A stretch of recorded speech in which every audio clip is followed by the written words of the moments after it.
अस्सलाम वालेकुम फ्रेंड्स, कैसे हैं आप? उम्मीद है आप सब लोग जो है वो बिल्कुल फिट-फाट होंगे, बिल्कुल जो है वो आप खैरियत से होंगे। तो जनाब कुछ दिन पहले जो है वो अदाकारा सना ने जो है वो अपने शौहर से जो है वो अलहदगी कर ली थी।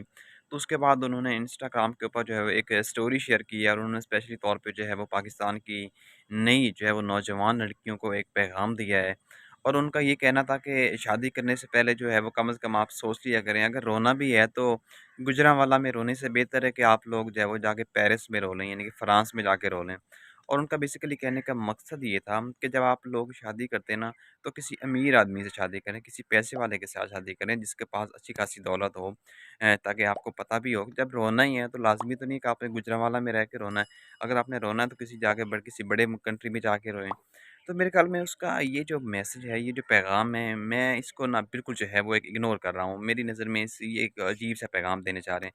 इसी चक्कर में आपको पता है कि लड़कियों की जो ऐज है, यकीन जाने 30-30 साल से अबव हो जाती है, 35-35 साल क्रॉस कर जाती हैं।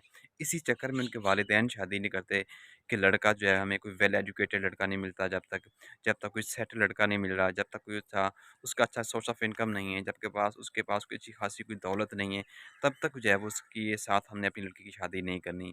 मैं कहता हूँ कि जब हम अपने दीन के अगेंस्ट जाते हैं, जब हम अपने इस्लाम के अगेंस्ट जाते हैं, तो फिर डेफ़िनेटली हमें उसका फिर लॉस भी उठाना पड़ता है। जब हमारा दीन ये कहता है कि जब आप किसी भी जगह पे शादी करते हैं, तो लड़के की अखलाकियात को देखना चाहिए, उसकी फ़ैमिली को देखना चाहिए, उसका ख़ानदान का हस्ब-नस्ब देखना चाहिए, उसकी आदतों को देखना चाहिए, क्या उसमें कोई बुरी आदतें तो नहीं हैं? या कोई नशा तो नहीं करता, इस तरह की हैबिट्स तो नहीं है उसमें। ये चीज़ें हम देखने के अलावा ये चीज़ें हम इग्नोर कर देते हैं, ये चीज़ें हम नहीं देखते। हम सिर्फ़ ये देखते हैं कि वो लड़का कितने पैसे कमाता है, उसकी सोर्स ऑफ इनकम कितनी है, वो कितना अच्छा खासा अमीर है। तो उसके साथ हम शादी तो कर लेते हैं, लड़कियों की शादी भी हो जाती है, लेकिन उसके बाद पता चलता है जी वो तो उसको टाइम ही नहीं दे रहा।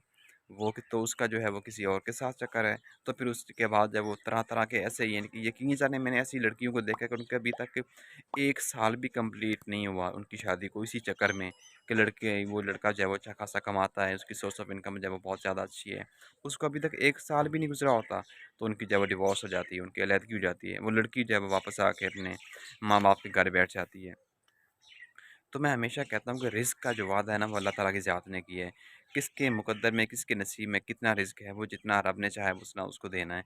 लेकिन खुदारा अपना ये माइंडसेट चेंज करे, इसी माइंडसेट के चक्कर में पाकिस्तानी नौजवान तबाही की तरफ जा रही है। यकीन जानें, निकाह को हम लोगों ने इतना मुश्किल कर दिया है कि लड़कों की ऐज ऊपर हो जाती है, 30-30 साल से गुज़र जाती है, उसकी शादी नहीं होती। रीज़न क्या है कि बगैर सोर्स ऑफ इनकम अच्छा खासा पैसे के अलावा हम निकाह भी नहीं करते।